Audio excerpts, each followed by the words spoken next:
Amy Winehouse, una voz única y poderosa, una artista excepcional que conquistó al público con su talento vocal, su estilo singular y su conexión profunda con las emociones.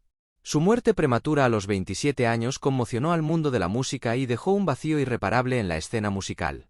Nacida en 1983, Amy Winehouse comenzó su carrera musical a principios de la década de 2000. Su voz conmovedora, su estilo retro y sus letras honestas sobre el amor, la pérdida y la adicción la convirtieron en una de las artistas más aclamadas de su generación. Amy Winehouse era una artista auténtica y vulnerable, que no temía exponer sus emociones más profundas en su música.